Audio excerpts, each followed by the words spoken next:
Item ಯಾವುದೇ ಇರಲಿ try ಮಾಡಿ ಆಚಿ ಚಿಕನ್ ಮಸಾಲಾ. ಕೇಂದ್ರಕ್ಕೂ ರಾಜ್ಯಕ್ಕೂ ಸೇತುವೆಯಾಗಿ ಅನಂತಕುಮಾರ್ ಅವ್ರ ತರ ಒಬ್ರಾದ್ರು ಬರೀ ರಾಜಕೀಯ ಮಾತಾಡ್ತಾರೆ ಹೊರತು ಒಬ್ರಾದ್ರು ಸಚಿವರುಗಳು ಇಷ್ಟು ಜನ ಬರೀ ಸಿದ್ದರಾಮಯ್ಯನವ್ರಂದ್ರೆ ಕುಮಾರಸ್ವಾಮಿ ಅವರು ದಗ ದಗ ದಗ ದಗ ದಗ ದಗ ಬೆಂಕಿ ಆಗ್ಬಿಡ್ತಾರೆ.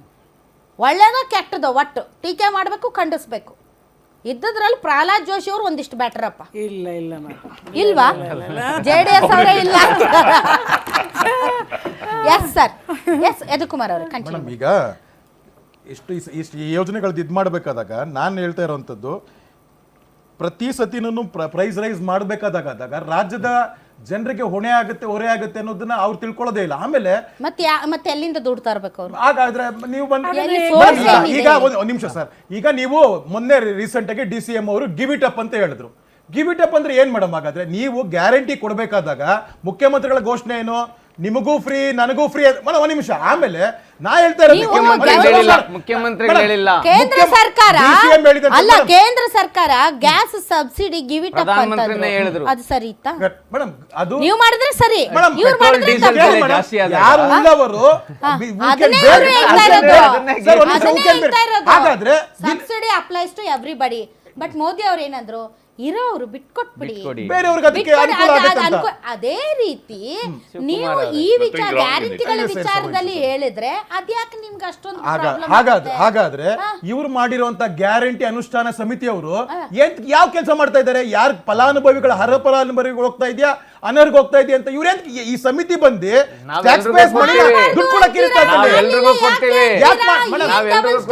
ಸಮಯ ಇತ್ತಲ್ಲ ಅದನ್ನ ಲಾಗು ಮಾಡೋದಕ್ಕಿಂತ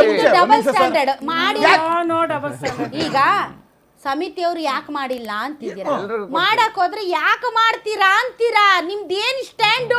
ಸ್ಟ್ಯಾಂಡ್ ಏನು ಅಂತಂದ್ರೆ, ನೀವು ಅದನ್ನ ಲಾಗು ಮಾಡ್ಬೇಕಾದಾಗ ಇದನ್ನೆಲ್ಲ ಯೋಚನೆ ಮಾಡಿಲ್ವ ನೀವು? ಅದಲ್ಲಿ ಇವಾಗ ಯಾಕಿದೆ? ಇವಾಗ ದುಡ್ಡು ಎಲ್ಲ Shobha Karandlaje madam power minister ಆಗಿದ್ದಾಗ, Shobha Karandlaje madam power minister ಆಗಿದ್ದಾಗ ಇವು ಕರೆಂಟ್ ಬಿಲ್ಗಳ ಆಧಾರದ ಮೇಲೆ ಬಹಳಷ್ಟು BPL ಕಾರ್ಡ್ ಹೋಲ್ಡರ್ಸ್ ಕಟ್ ಮಾಡಿದ್ರು. ಎಲ್ಲ ಸುಧಾರಣಾ ಕ್ರಮಗಳು ಸರ್. ಸುಧಾರಣಾ ಕ್ರಮಗಳು ಬೇಡ ಅಂತಂದ್ರೆ ಇಂತ ಯಾವ ತರ ವಾದ? ಅದು ಯಾವ ತರ ವಾದ ಸರ್? 5,000 ಕೋಟಿ ಎಲ್ಲೋಯ್ತು ಹೇಳಿ?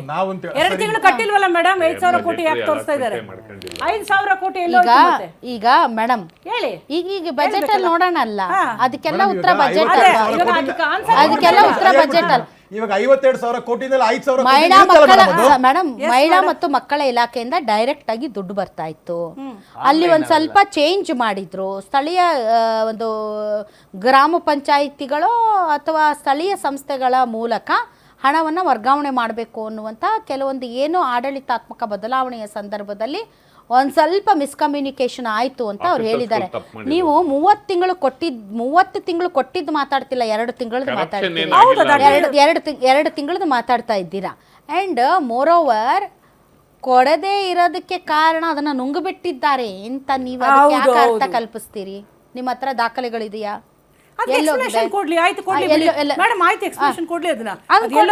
ಕೊಡ್ತಾರೆ. ಬಟ್ ಈಗ ನಿಜವಾದ ಇಶ್ಯೂ ನೀವು ಬಿಜೆಪಿ ಅವ್ರು ಹೆಂಗಾಗಿದ್ದೀರಿ ಅಂದ್ರೆ, ನಿಜವಾದ ಇಶ್ಯೂ ಒಂದು ಹೊರಗೆ ತಂದಿಲ್ಲ ನೀವು. ನಿಜವಾದ ಇಶ್ಯೂಗಳು ಅದೇನದೊಂದು ಒಂದ್ ನಿಮಿಷ ಮೂಡ ಅಂತೂ ಬಿದ್ದೋಯ್ತು. ಮೂಡ ತಂದವ್ರು ಸ್ನೇಹಮಯಿ ಕೃಷ್ಣ ಅವರು ಮೊನ್ನೆ ನನ್ನ ತಪ್ಪಾಯ್ತು ಅಂತ ಹೇಳಿದ್ರು. ಒಂದ್ ನಿಮಿಷ. ಇನ್ನೊಂದು ವಾಲ್ಮೀಕಿ ಹಗರಣ ಜೆನ್ಯೂನ್ ಆಗಿ ನೀವು ತಂದ್ರೆ ಸ್ವತಃ ಸರ್ಕಾರನು ಅದನ್ನ ಒಪ್ಕೊಳ್ತು. ಅದು ಬಿಟ್ರೆ ನೀವು ಇಲ್ಲಿಯವರೆಗೆ ಜೆನ್ಯೂನ್ ಆಗಿ ಏನೇನು ಹೊರಗಡೆ ತಂದಿರಿ? ನೀವು ಬಿದ್ದಿದ್ದೆ ಅದರಿಂದ 40% ಕಮಿಷನ್ ಅಂತ ನಿಮ್ಮನ್ನು ಬಿಡಿಸಿದ್ದೆ ಅವರು. ಆಯ್ತು ಸರ್ ಮಾತಾಡಿ. ಈಗ 36,000 ಕೋಟಿ ರೂಪಾಯಿ ಬಾಕಿ ಇದೆ ಗುತ್ತಿಗೆದಾರರು. 36,000. ಅದು ಹಿಂದಿಂದೋ ಅದ್ರ ಹಿಂದಿಂದೋ ಗೊತ್ತಿಲ್ಲ. 36,000 ಕೋಟಿ ರೂಪಾಯಿ ಬಾಕಿ ಇದೆ. ಪದೇ ಟೈಮ್ ಕೊಡ್ತಾ ಇದ್ದಾರೆ, ಡೆಡ್ಲೈನ್ ಕೊಡ್ತಿದ್ದಾರೆ ಗುತ್ತಿಗೆದಾರರು. ನಾವು ಬದುಕಬೇಕು, ಬೀದಿಗೆ ಬರುವಂಥ ಪರಿಸ್ಥಿತಿಗೆ ಬಂದಿದ್ದೀವಿ. 1 ತಿಂಗಳು 2 ತಿಂಗಳು ನಾವು ಸುಧಾರಿಸ್ಕೋಬೋದು. ನೀವು ಒಬ್ಬ ಉದ್ದಿಮೆದಾರರಿದ್ದೀರಿ ಸರ್. ಸೊ ಗುತ್ತಿಗೆದಾರರು ಇವತ್ತು ಕಂಪ್ಲೀಟಾಗಿ ಬೀದಿಗೆ ಬರುವಂಥ ಪರಿಸ್ಥಿತಿ ಬಂದಿದೆ. ಸಮಸ್ಯೆಗಳು ನೂರಾರು, ಮರೀಚಿಕೆಯಾದ ಪರಿಹಾರ, ಆಸೆಯ ಕಂಗಳಲ್ಲಿ ನಿರಾಸೆಯ ಛಾಯೆ. ಹಿಂದೆ ನಾನು ಕೆಲಸ ಮಾಡ್ತಾ ಇದ್ದಂತಹ ಒಂದು ಚಾನಲ್ನಲ್ಲಿ ಒಂದು ಕಾರ್ಯಕ್ರಮದ ಇದು ಏನದು ಲೈನ್ಸ್, ಟ್ಯಾಗ್ಲೈನ್. ಟ್ಯಾಗ್ಲೈನ್. ಆಸೆ ಏನದು, ನಿರೀಕ್ಷೆಗಳು ನೂರಾರು, ಮರೀಚಿಕೆಯಾದ ಪರಿಹಾರ, ಆಸೆಯ ಕಂಗಳಲ್ಲಿ ನಿರಾಸೆಯ ಛಾಯೆ, ಮುಂದೇನು ಹೌದು, ಇದು ಮುಂದೇನು? ಮೇಡಮ್, ಇದು ಈ ಸರ್ಕಾರದ ಸ್ಲೋ, ಈ ಸರ್ಕಾರ ಕೇಳ್ಬೇಕು. ಹೇಳಿ ಸರ್ ಈಗ ನೋಡಿ, ಒಬ್ಬ ಉದ್ದಿಮೆದಾರರಾಗಿ ನೀವು ರಾಜ್ಯ ಸರ್ಕಾರವನ್ನು ಟೀಕಿಸಿದ್ರೆ ಕಾಂಗ್ರೆಸ್ ಅವರು ಹುಯಿ ಅಂತಾರೆ, ಕೇಂದ್ರ ಸರ್ಕಾರದ ನೀತಿ ನಿಲುವುಗಳನ್ನು ಟೀಕಿಸಿದ್ರೆ BJP ಅವರು ಹುಯಿ ಅಂತಾರೆ. ನೀವೇನು ಇರಬೇಕೋ ಇಲ್ಲ ವ್ಯಾನಿಷ್ ಆಗಬೇಕೋ? ನೀವು MSME ಹೋದರೆ ಉದ್ಯೋಗಗಳೇ ಇರಲ್ರಿ ಸರ್, ಆರ್ಥಿಕ ಪರಿಸ್ಥಿತಿ ಅರ್ಧಷ್ಟು ಬಿದ್ದೋಗುತ್ತೆ. ಸೊ ಈಗ ಸರ್, ರಾಜ್ಯ ಸರ್ಕಾರದಿಂದ ಯಾವ ರೀತಿಯಾದಂತಹ ಪಾಲಿಸಿ ನಿರೀಕ್ಷೆ ಮಾಡ್ತಾ ಇದ್ದೀರಿ ಸರ್ ನೀವು? ಸೊ ಈಸಿ ಪಾಲಿಸಿ ಇರಬೇಕು. MSMEಗಳಿಗೆ ಈಗೇನು 29 ಲೈಸೆನ್ಸ್ಗಳು ಮಾಡಿಬೇಕು, ಅದನ್ನೆಲ್ಲ ತಂದು ಒಂದೇ ಲೈಸೆನ್ಸ್ ಅಡಿನಲ್ಲಿ MSMEಗಳಿಗೆ ಅನುಕೂಲ ಆಗುವಂಥ ಒಂದು ಪಾಲಿಸಿ ಮಾಡಬೇಕಂತೇಳಿ ನಾವು ಬೇಡಿಕೆ ಕೊಟ್ಟಿದ್ದೀವಿ. ಯಾಕೆಂತಂದರೆ ಪ್ರತಿಯೊಂದು ಲೈಸೆನ್ಸ್ಗೂ 15 ದಿವಸ, 1 ತಿಂಗಳು ಒಂದೊಂದು ಕಡೆ ಹೋದಾಗ ಸುತ್ತಾಡ್ತಾ ಇರಬೇಕು. ಇದನ್ನು ಕೇಂದ್ರ ಸರ್ಕಾರದಿಂದ ಬಂದಿರುವಂಥದ್ದು ಪಾಲಿಸಿ. ಅದನ್ನು ನಾವು ಈಸಿಯಾಗಿರಬೇಕು. ಈಸ್ ಆಫ್ ಡೂಯಿಂಗ್ ಬಿಸ್ನೆಸ್ ಅಲ್ಲಿ ಸರ್ ನಿಮಗೆ ಲೋನ್ಗಳೆಲ್ಲ ತುಂಬಾ ಈಸಿಯಾಗಿ ಸಿಗ್ತಾ ಇದೆ. ಲೋನ್ಗಳು ಸುಮಾರು ಜನಕ್ಕೆ ಸುಮಾರು ಟೈಪ್ನಲ್ಲಿ ಸಿಗ್ತಾ ಇಲ್ಲ. ಅದನ್ನು ಕೂಡ ನಾವು ಕೇಳಿದ್ದೀವಿ. ಮೈಕ್ರೋ ಫೈನಾನ್ಸಸ್ಗೆ ತುಂಬ ಈಸಿ ಅವೈಲಬಿಲಿಟಿ ಇರಬೇಕು. 1 or 2 ಡಾಕ್ಯುಮೆಂಟ್ಸ್ ಇಟ್ಕೊಂಡು ಈಸಿಯಾಗಿ ಕೊಡೋಂಗಿರಬೇಕು. ಈ ಬ್ಯಾಂಕಲ್ಲಿ ಕೊಡ್ತಾರೆ ಅಂತ ಹೇಳ್ತಾರೆ, ಆ ಬ್ಯಾಂಕಲ್ಲಿ ಕೊಡೋದಿಲ್ಲ, ಅವರೆಲ್ಲ ಸ್ಕ್ರೂಟನೈಸ್ ಮಾಡ್ತಾರೆ, ಇನ್ನೊಂದು ಬ್ಯಾಂಕಿಗೆ ಕಳಿಸ್ತಾರೆ, ಅಲ್ಲೆಲ್ಲ ಸ್ಕ್ರೂಟನೈಸ್ ಮಾಡ್ತಾರೆ. ಹೀಗೆ ಆಗ್ತಾ ಇದ್ರೆ MSMEಗಳು ಮುಂದೆನೇ ಬರೋದಿಲ್ಲ. ಈಗಾಗಲೇ MSMEಗಳು ನಶಿಸೋಗುವಂಥ ಪರಿಸ್ಥಿತಿ ಬಂದಿತ್ತು. ಈಗ ಏನು ಅಂತಂದರೆ ಬೃಹತ್ ಕೈಗಾರಿಕೆಗಳು ಅದು ಇದೆಲ್ಲ ಜಾಸ್ತಿ ಬರ್ತಾ ಇರೋದ್ರಿಂದ ಸ್ವಲ್ಪ ಮಟ್ಟಿಗೆ ಅವ್ರಿಗೇನೋ ಚೇತರಿಸ್ಕೊಳ್ಬೋದು ಅನ್ನೋ ಒಂದು ಆಶಾಭಾವನೆ ಬಂದಿದೆ.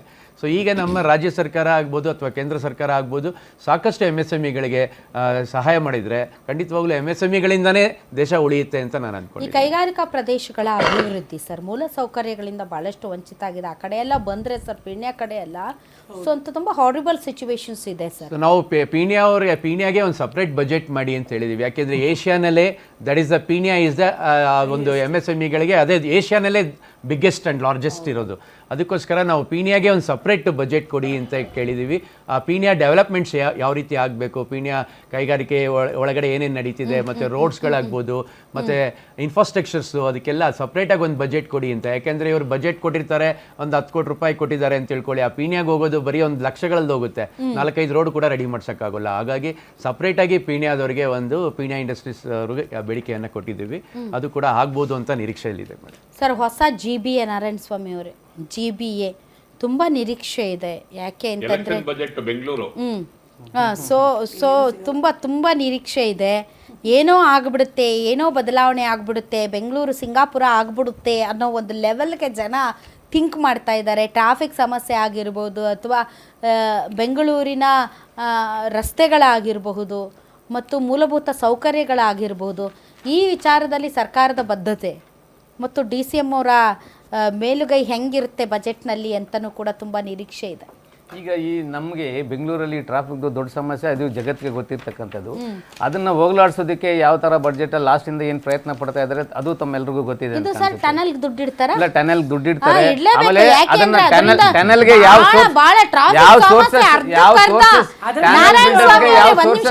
ಎಲ್ಲಿಂದ ಸೋರ್ಸಸ್ ತಗೋಬೇಕು? ನಾರಾಯಣ ಸ್ವಾಮಿ ಅವರೇ, ಅದರಿಂದ ರತ್ನ ಮೇಡಮ್ ಒಂದು ನಿಮಿಷ ತಡ್ರಿ.